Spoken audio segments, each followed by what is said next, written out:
We're privileged to have Sage Holt here.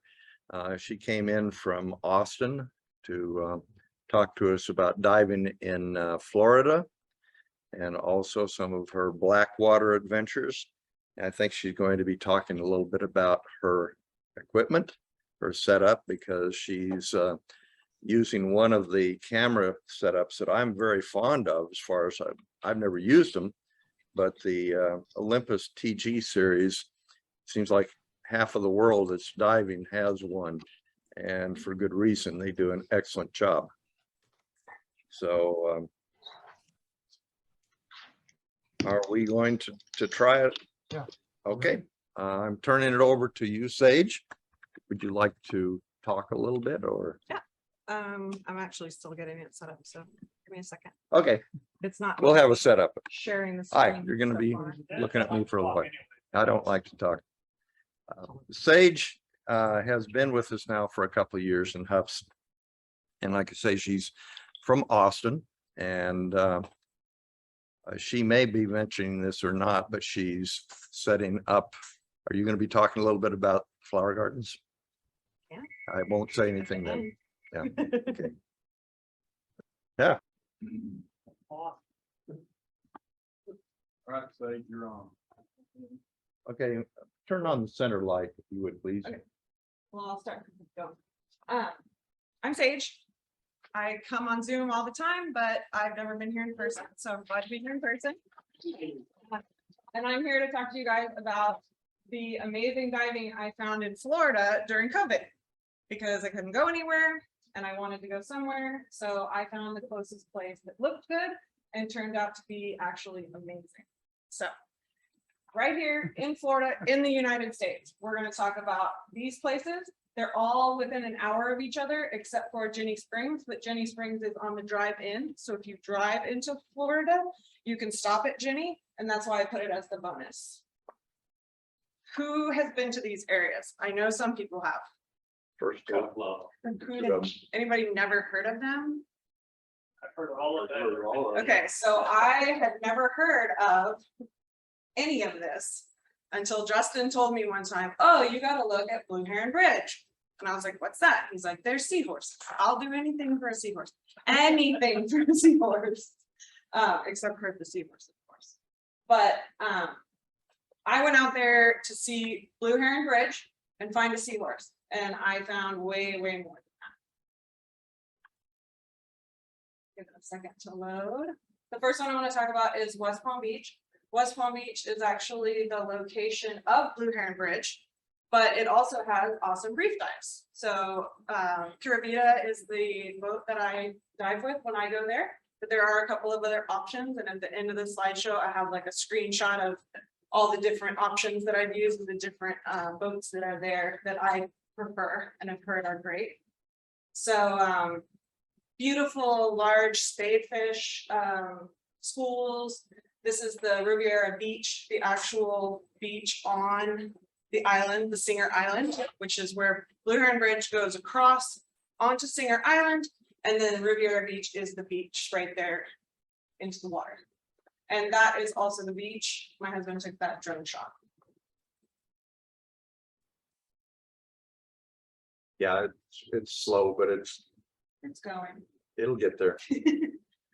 So boat diving, they usually do 2 tanks in the morning, 2 tanks in the afternoon, which is really cool. I've frequently done all 4. It's a big day, but I like that.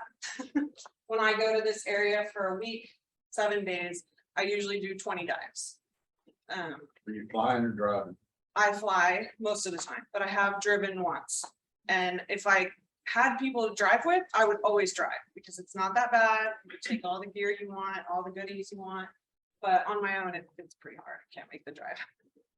So really nice colors.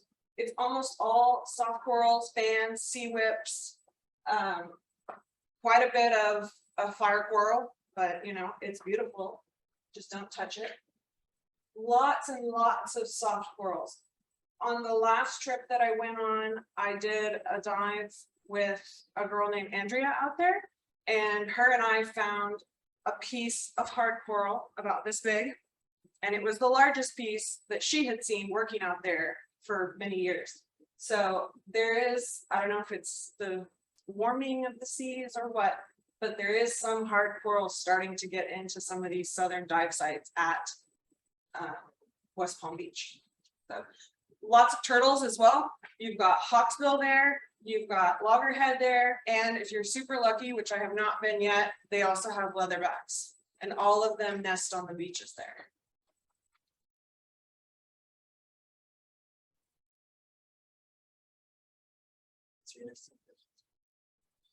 Really colorful though.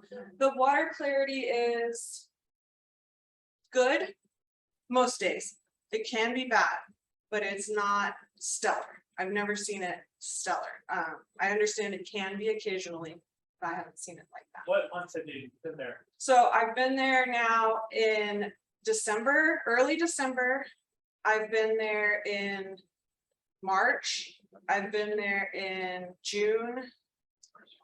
And the other one, I think it was actually in January, but it was a different year than the December. So just really cool. There's tons of critters. This is out on the reefs. This isn't even Blue Heron Bridge. So you're getting your really nice fish, your beautiful colored corals, anemone, Peterson shrimps, flamingo tongues, all the cool stuff. It's right there. It's, you don't even have to go out of the country. So then you come back in and you get Blue Heron Bridge. And Blue Heron Bridge is, I believe, still the #1 dive site in America, United States of America, probably not America's. But in the United States, it's voted year after year the best dive site.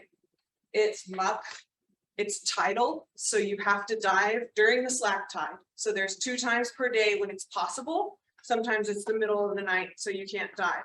But when it hits in the right time for night, they do have sponsored night dives. And then when it hits after the park closings after 10 p.m., it's just the middle of the night. So you can't do that. But there are other times of the day where it hits like 8 a.m., 8 p.m., and you can actually do 2 dives on it. The slack tide usually lasts about an hour. But if you go in at the beginning and ride it out and ride it back in, you can get almost 3-hour dive. It's a maximum of 22 feet. So shallow, muck, really cool critters. All of these were, the moon snail was new to me, the batfish was new to me, the juvenile is not, but tons of macro. And on top of that, occasionally you see other crazy stuff. So just recently I followed the Blue Heron Bridge Dive Club. Just recently, one of their members actually saw a manta at Blue Heron Bridge. And during one of my trips, there was a diver there that saw manatee right there under the bridge. So they actually come to a power plant that's right up the water. That's the bridge going out onto the island. The part you dive is actually way at the far side. It's the old bridge. And it's much shorter. This is the new bridge. So you can dive that east side under the old bridge, or you can dive the west side, which is a little closer to this channel that I'm taking the photo from, but you still don't go into the channel. And it's very specific, do not go into the channel. You know, if you want to go on that side and it's your first time, I would say get a guide, because at first you don't realize when you get to the channel because you're underneath.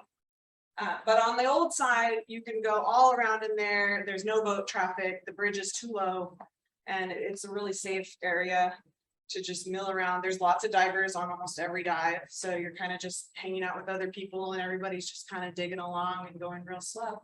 There's snorkelers too. You can see the old pilings and there's a little beach. I would say the only negative about this dive is that beach. There is a park there called Phil Foster Park. And it is constantly full of people who are not there to dive. So it's a recreational park. They come to swim, they come to snorkel, they come to just hang out on the beach. So it's a little bit crowded sometimes.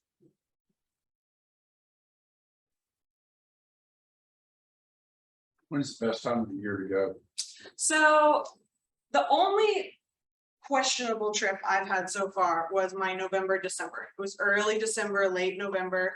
And there were 2 days when it was too low of is within like 3 feet that it was just not doable. But there's been other times I've gone where it's been 10 foot and it's okay, and there's been other times when it's literally like 40 feet.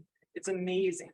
And I love to do the night dives. I schedule all my trips when there's going to be night dives during the week, because I like the ability to control my light and my colors. And I also like to be able to see some of the critters that come out at night. All these little guys that come out, and you can see them in your lights, the nudibranch head shield slugs, striated frogfish. I haven't seen it yet, but they see the striated frogfishes mating there quite often, and they come up in the water column and they do their little dance. The last time I went, lesser electric, very, very cool stuff. I see every time I go there, I see something new that I haven't seen there before. And sometimes when I go, I see something that I actually have to look up, which is awesome. Pipefish, seahorses, boxfish. I'm not sure exactly, but there are a lot of nudibranch species that they have cataloged seeing at the bridge over the years. I don't have the exact number, but it keeps growing. They're still finding new species under there. Occasionally when someone sees a really cool one, they get some photos and they look it up, and it hasn't been seen there before. Where they're all coming from, I mean, this is out in the middle, just under a bridge. So how does a manta ray get there? How do these nudibranch get there? How do all these different species of seahorses get there? I don't know, but it's amazing. They swim, they do swim, but I doubt they all just have it on their calendar to go there. It's a pretty incredible place. Well, that does bring, I mean, I'm joking, that does bring up an interesting question, though. You're showing a great diversity of life that you just don't see other places. And I would say underneath the bridge is the size of this room. Yeah, so I mean. The entire underneath is the Why size of don't you this. see this in Bonaire, for example? Yeah. Why don't we see this out on the reefs somewhere else? Why don't we see at the next bridge? Because you don't even see it at the next bridge. It's this bridge. I think somebody dumped their aquarium. That actually comes up in the club website. People ask that and people discuss species when pictures come up. And there have been a few things that people thought maybe an aquarium fish got out. We all know there's lionfish, so just put that in that category. Amazing octopus. If you've seen octopus in bottles, they probably came from Blue Heron Bridge. They love to get in the bottles. They live in the bottles. They lay eggs in this area. They watched an octopus do her whole egg cycle and then pass away just a few months ago. So they were some of the divers were documenting it every day. And there was one dive I did. I saw 8 octopus in one night dive.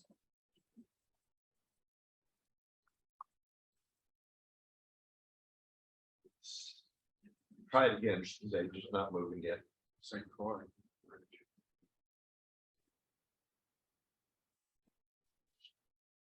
What had the water temperature been on your trips? Oh, okay, so water temperature, that's a good question. It definitely fluctuates.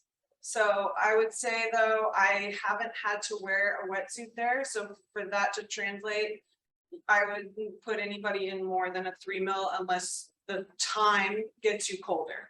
And then you might want like a 5 mil jacket or something if you get cold over time, but it's fairly shallow. And I don't even really notice the tidal change in water temperature.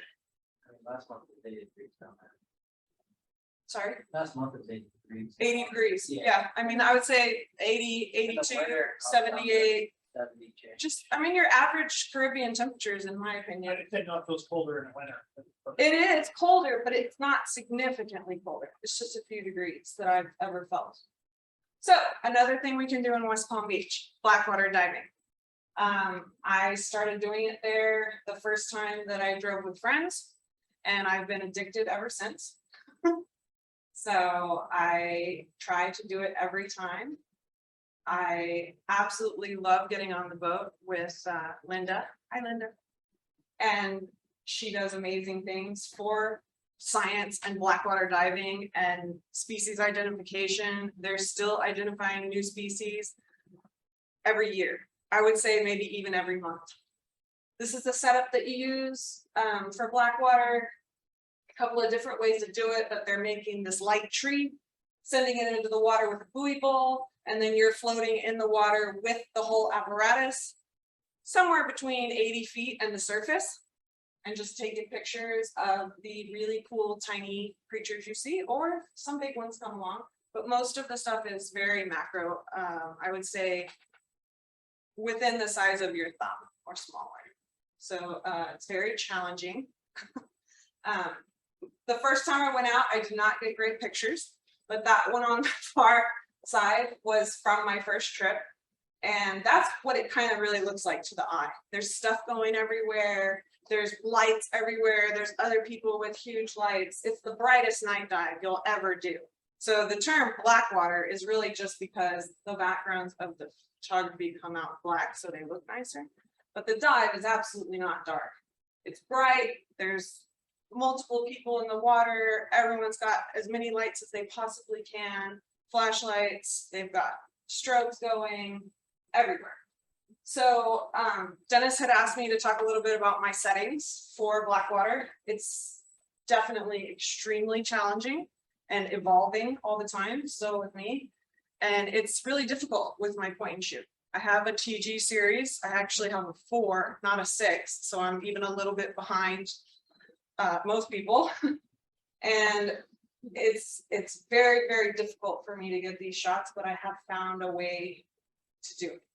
So I have to have a strong, narrow beam light that doesn't graduate. So I've got a big blue light, and it's the narrow, the 10 degree. It's a 10 degree in their tech category, not in their photography category. I always use 100 ISO because everything is so intricate. I don't want to lose an intricate detail. I'm already losing details because my sensor is so small on the point and shoot that I can't get the sharpness that I want currently. So I need it to be as detailed as possible. I was looking through my stuff and thinking about how it's changed since I started with this blue photo. And I have made a significant change to my f-stop. So I have aperture priority and I don't have full manual. So when I go into aperture priority, it's going to choose my shutter speed. And so to try to get that faster and to try to get more depth as the little thing is going everywhere, I've actually stopped shooting in the 2 to 5 range and flipped it completely and going up to like a 16, which is actually just a calculated f-stop on my camera because my camera only goes to 11 in real life, but somehow it has an algorithm that calculates it, and it's been working. So I got all these tips from an awesome photographer who, if anybody would like anything, want to learn a TG or any Olympus, he's a great Olympus contact. So yeah, it's evolving. I'm still trying to get the sharpness I want, but I feel like for the rig that I have, I've done pretty well. I've gotten more and more lights and more strobes since I started because you can never have enough light. There's really cool creatures. The Siphonophorus can get really large, actually, feet, but most of them are 6-7 inches that I've seen. The sea elephants, I understand, can be, the ones I saw were like fingernail, but I've heard that they've seen them like a fist size. So for me, that would be shocking since I saw it so small. And larval anemones, you got lobster larvae, pelagic nudibranch, cool stuff that you're just not going to see. And all of these look like they're just posing, but they're all just running around in the water and you're just floating with them going along in the Gulf Stream. The boat follows you, but you're not tied to it. They have really nice pyrosomes out there. I've seen them up to about 2 feet and they get about this big around that I've seen, but I also understand that they get bigger. And this is my coolest find so far. So I took this photo of a hydrozoan sponge and I brought it to the Blackwater photo group, and they, I think it was actually Linda, contacted me months later to tell me that they had just identified it in a new paper, and she sent me the link to the paper. So I took the photo in May, and it wasn't named and identified and released in the paper until November. So that was really cool for me to see something that was pretty new to us.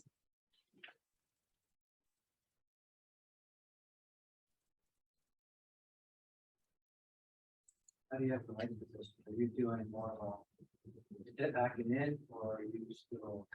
So I actually pull the strobes in right front. I don't pull them in on the front side, but I do it because I don't have enough speed. If I had more speed, I would bring them out further, but I just can't reduce the space of where the creature is. Sometimes I'm having to crop pretty hard, which I don't love doing, but I still am improving. So hopefully it'll get better and better. But really cool, the fish that have their long appendages, it helps them float in the stream and move through the water, not necessarily where they want to go, but they're moving somewhere. So hopefully there's something to eat wherever they move. Beautiful little flounders that I've seen. You can see this guy still has his, or he's already got his on one side, but this larval stage has the eyes on both sides still. And I would say these are about 1 inch, 2 inches. The little one in the bottom corner was about 1/2 inch. So they're real small. Lionfish, we know they're out there because even though you kill the adults, there's larvae everywhere. Tripod fish, you can see the difference in the lion and the tripod with the coloration. And the tripod is much more coveted species to see on the boat. And where are the tripod fish typically the adults? Are they They are pelagic? pelagic. So on that slide, I had pointed out, I'm sorry I didn't say this, that the lionfish was a juvenile, obviously, because it was about 1 inch long. But the tripod fish, that was an adult. Okay, So, you know, there's still a lot unknown about some of these animals. They may not always be pelagic, but for us, that's the only place we're seeing them. So sargasso frogfish, when the sargassum comes in, paper nautilus, and if you guys want to follow in, watch Species ID, listen to the questions. There's photos from all over the world that come in. The Blackwater photo group, that's what it's called on Facebook. Linda is one of the administrators, and she will let you in, please.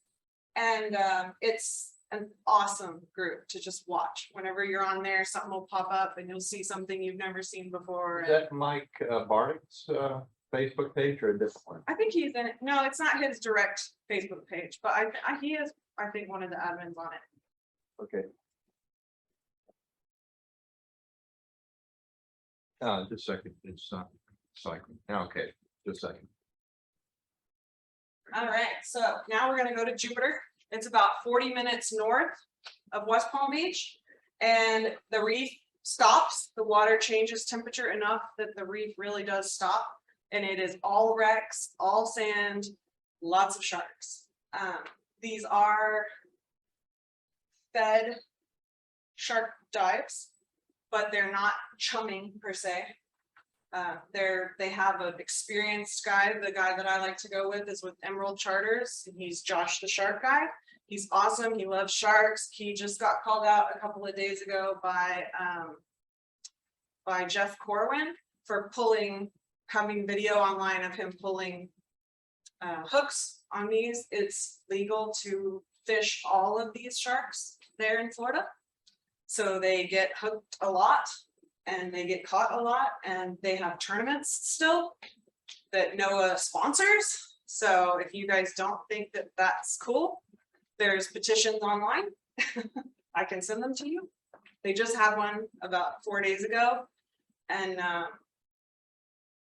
How far off the pictures are upsetting, to say the least. How far off the mainland are you to get to these sites? The boat ride anywhere between 10 and 30 minutes. So they have one spot where they go out when they haven't seen a lot of sharks in a few days. It's called the ledge, and there's multiple ledges, but essentially it's a ledge where things get deeper. And that is like a maximum of 30-minute boat ride out. To go out the Jupiter Inlet, and you just go straight out. There's a bunch of different wreck treks along there. They go along there, and the sharks know the area, and they know the shark divers and the different boats. And this one, especially in the bottom, that's Patrick. It's a male tiger shark. He's about 12 feet long now, and he comes that close. So if that's an experience you might want, it's very, very cool and scary.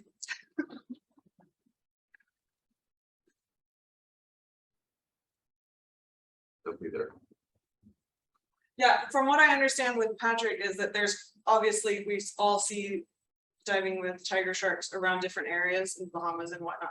My understanding is that Patrick is one of the few males that's ever been known to interact with divers and continue year after year. I think it's been 8 years now that he's been coming to this area to interact with divers. All right, you can also see Goliath groupers on these wrecks. They're really awesome. They are also fished, and the stock of them is not healthy, no matter what NOAA says. They're long live fish. They take 60 years to get this big, and you can fish one right up, and if you throw him back, he's probably still going to die. So again, if you guys want links, you want to try to help sign petitions and whatnot, this is here in our country, right here. This is what we can do for our reefs.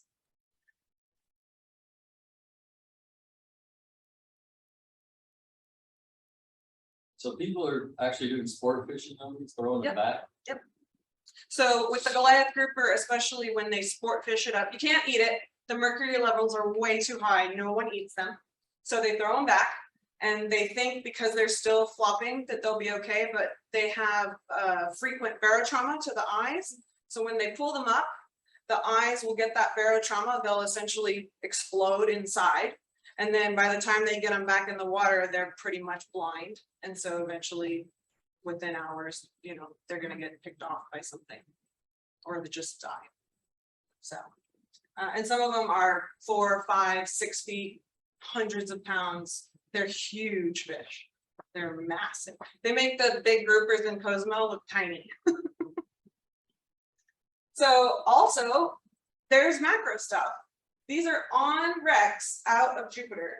2 really awesome Florida sea goddesses. The bottom one, pretty rare. It's a gold crowned Florida sea goddess. And it's just hanging out in the wheelhouse of a ship. Cool, so I put a couple of slides of other stuff in Jupiter because I really like the Jupiter area. They have a sea turtle hospital, which takes in babies all the way up to adults. They do surgeries right there on site. You can visit it. They have a really cool pier called Juno Pier, and it's actually famous for being able to find shark's teeth in the waves. But they're not modern shark's teeth, they're fossilized shark's teeth. So they're coming in from dredging projects all along. And for whatever reason, they all come to this area, and sometimes people find 50 or 60 in a day. When I went, I found 2, but it was still really cool. There's a beautiful lighthouse there as well that you can go up and look out over the whole area. All right, so I've also done some diving all the way down to Pompano Beach, which is about an hour south of West Palm Beach. That's Boca Raton to Fort Lauderdale. Those are all different wrecks that you can dive. And these ones are in coral areas because they're south. So you get tons of beautiful growth. You get all kinds of like starfish creatures, nudies, really crazy snails that the mantle comes out and they're orange and pink and red. Some that I've never even heard of. You can even just walk out on a dock and see a sailboat in the water sunk. There are many shipwrecks. Some are very modern, like yesterday. Yeah. But one of the cool things about Pompano Beach is that the dive that I did was on the Okinawa. It's a large, I think it's a World War II ship. It has big gun barrels, a lot of macro stuff, another Florida sea goddess. That one was about 3 inches long, so quite a big size for them. And they do night wreck dives, which is really cool. This was the first time that I have ever done a wreck dive at night. Is that pretty rare? Am I crazy? Okay, and then the bonus, Jenny Springs. So if you are driving there, or if you are staying there and you want to drive a little bit into the interior, you can end up at Jenny Springs. Jenny Springs is where the Devil's Eye and the Devil's Ear cave dives are. But there's also a cavern called the Ballroom at Jenny, and it is completely blocked off for people to be able to recreationally dive inside that cavern. There is not an opportunity to go into a cave zone. However, it is still an overhead environment. So you need to be comfortable with that. Obviously, you need to have a buddy, you need to have a dive plan and all that, maybe a little bit more complex. Lights, of course, backup lights. But it is full cavern recreational. It is not a cave dive. So that's really cool because there's not a lot of those. And the water is just fantastic. It's super clear. It's pretty cold. It's colder than any of the ocean dives. And you'll see cave divers coming in and out at all hours from the eye and the ear. Because there's 2 big cave systems that go down there, and you can go a few miles into those, if I understand correctly. You can camp there as well. So we camped there on the way down.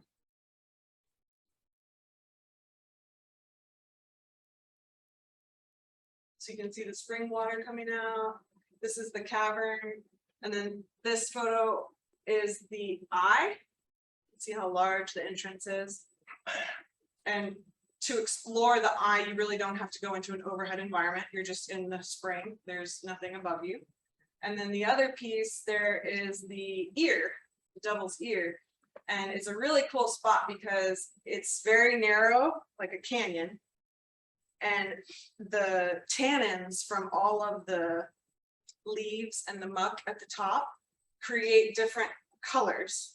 Different days, they're always different colors. Sometimes it's red, sometimes it's green, sometimes it looks like a little rainbow up there. But the day I was there, it was pretty green. And to get down into the ear, you have to go against the water coming out of the ear. The water comes out really, really fast for whatever reason, wherever it's coming from. And you have to hold the rocks just to even get down 10 feet. And then you can kind of let it throw you out. So it's a cool area.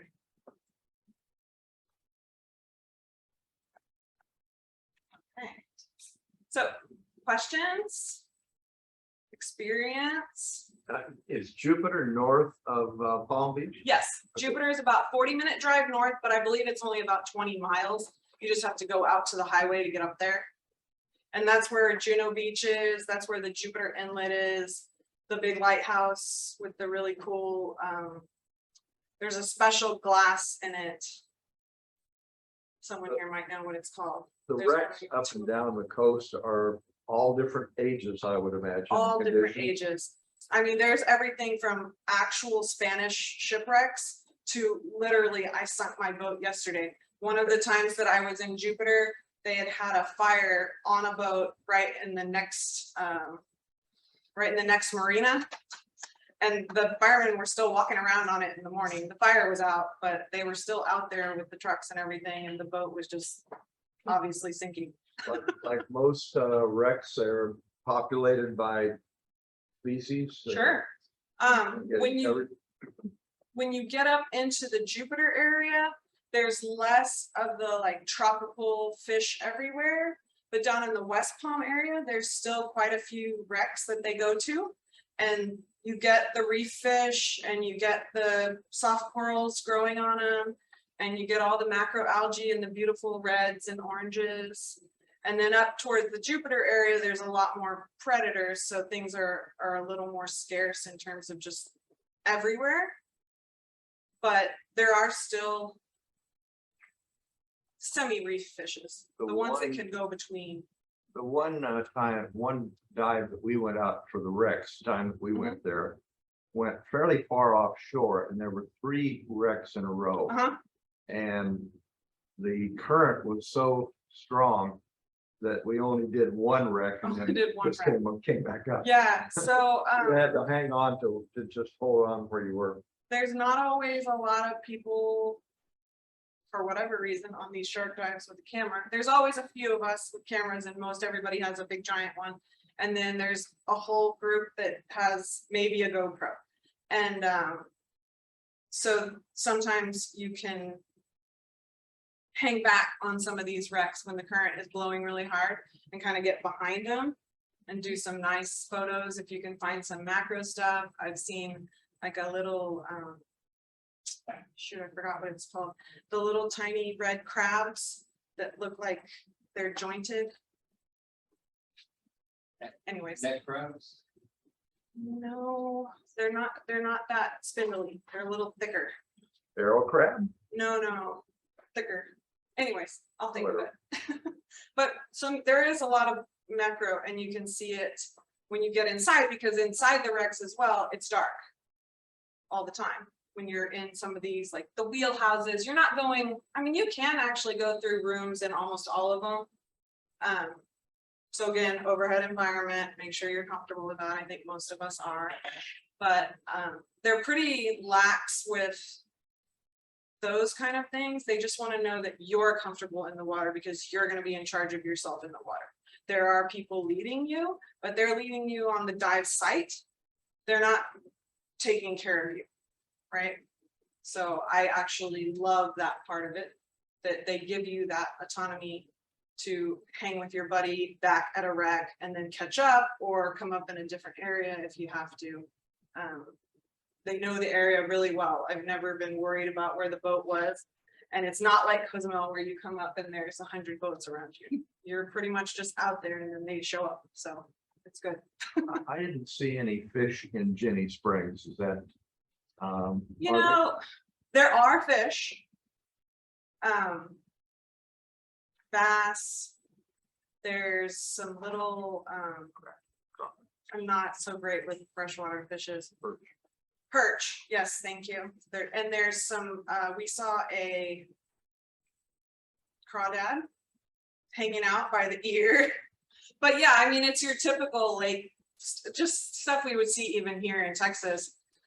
It's the water that really gets you, the colors and the ability to see into the cave, even though you're not going to go in and see those rock formations. It's not like the Yucatan or the Bahamas where they have a lot of stalactite and stalagmite. It's almost all rocky cave, but it's still really interesting and it makes beautiful photography with amazing blue colors. And even on that photo that I showed with the guy in the hole, that was just a swimmer that was hanging out there. So I just hung out and watched him swimming. And when he made a cool like pose and stopped moving around, I just took his picture. So there's 3 models. I mean, what else can you ask for, right? Other questions?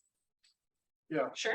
You had mentioned in your little sort of conservation segment Sure. of your talk, you made the comment that NOAA sponsors shark hunts.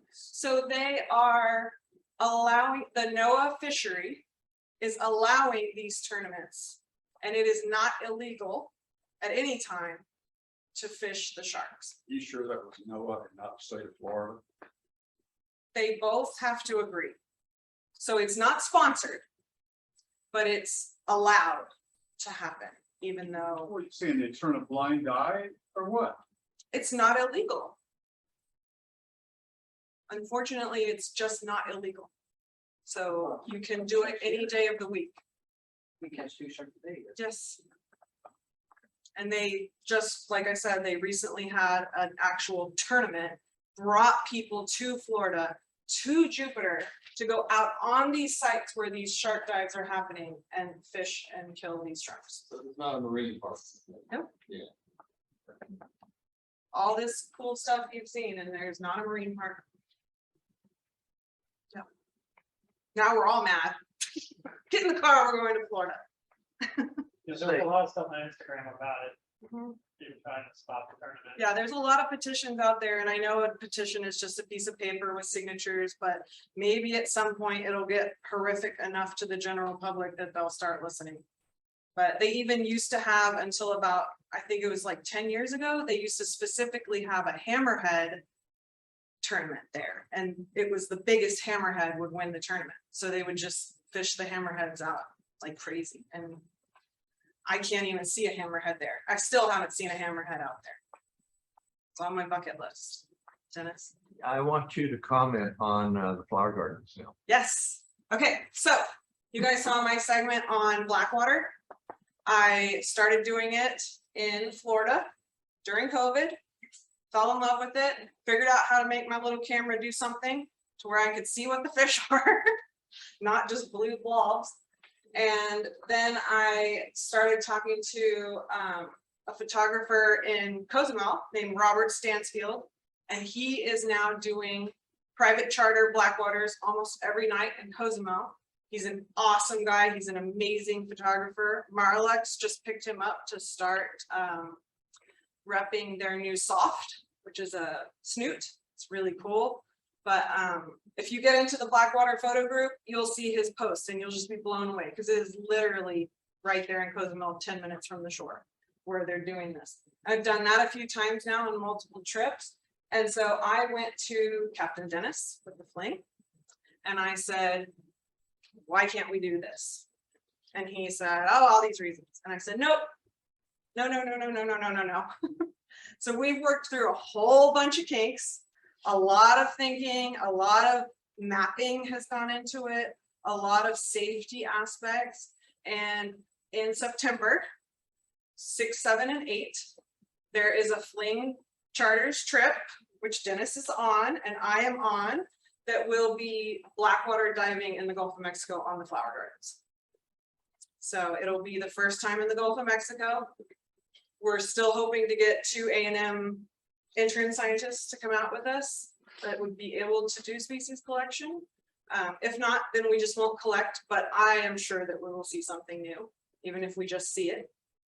And it's going to be a really, really cool trip. So if you like macro, if you like night diving, if you're not afraid of the water at night, please come because it'll be a cool trip. I know it's off of one of the deep water platforms, is that right? So we've actually chosen multiple sites, just like the fling goes out and does different sites on its regular trips. We're going to kind of mirror that. So we're going to do Blackwater over Stetson. We're going to do Blackwater over an oil platform area. We're going to do some Blackwater over the flower gardens. We're going to do the East Bank. And then we're actually going to go out one of the nights, the very first night, and we're going to hit almost to the drop off where it goes into the horseshoe. So if any of you have looked at the flower gardens map, we go a little bit southeast, there is a horseshoe area where it starts to get really deep. And we are going to make one dive out there, see what's there. So we understand from Blackwater in Hawaii that there is a certain point where it stops being beneficial to go deeper for the depth of the water, not the divers. But so they normally hang out around 5,000 feet in Hawaii, even though they can go deeper. But this is an inaugural trip. So we would like to see what is in our Gulf. Just check it out. Have some dives, Blackwater dives already been done out there? Yes. Okay. So we What have you did. seen? We did like semi. So I took the rig in the water after divers did a night dive and just did Blackwater with it. So it wasn't as good as I would want a real one to be. And I only stayed in for about 15 minutes because I was solo in there. But it was cool.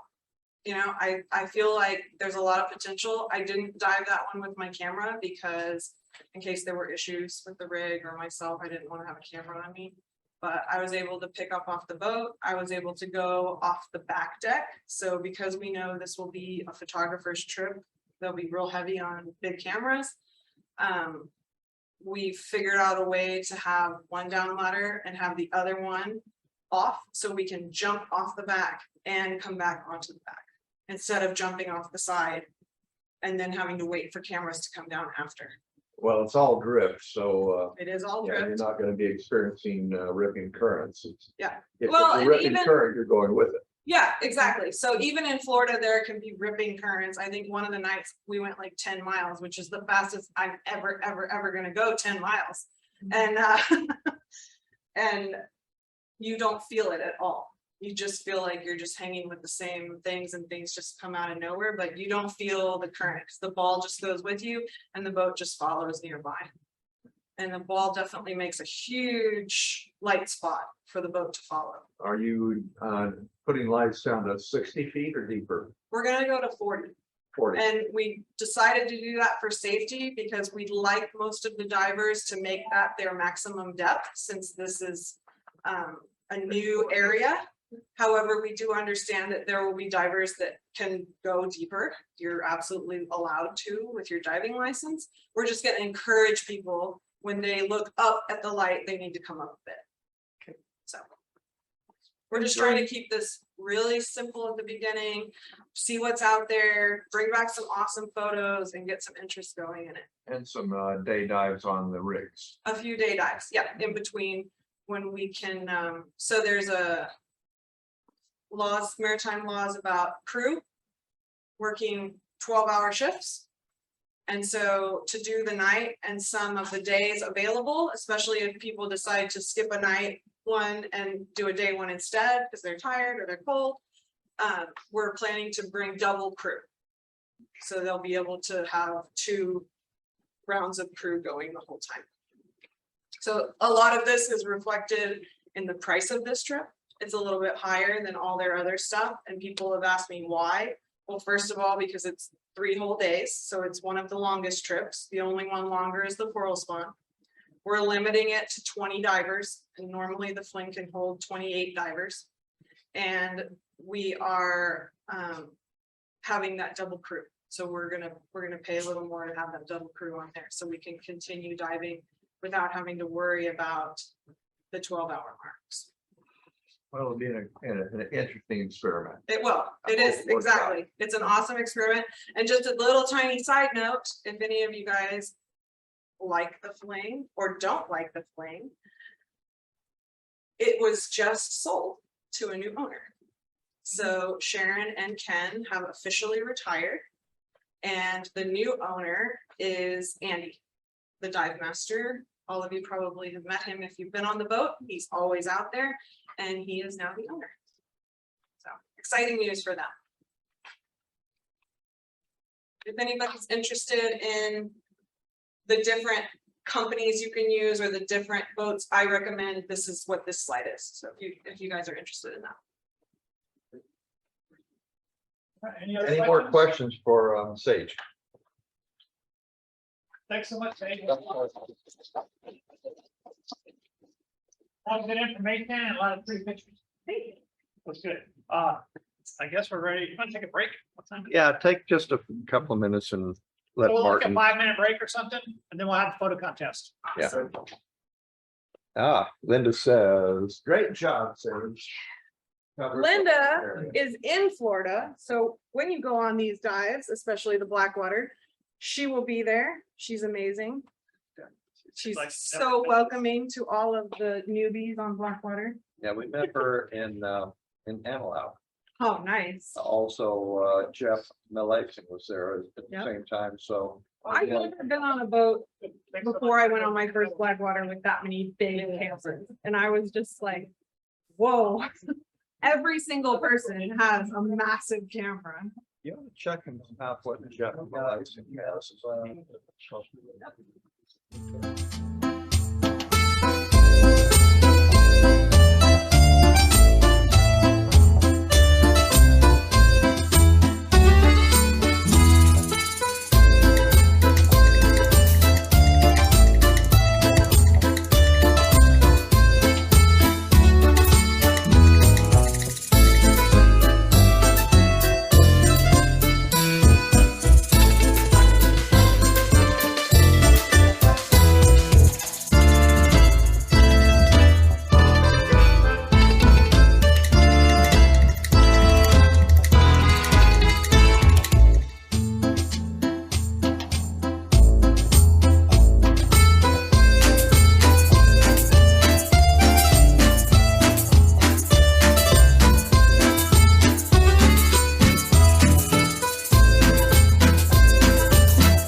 Congratulations on the winner.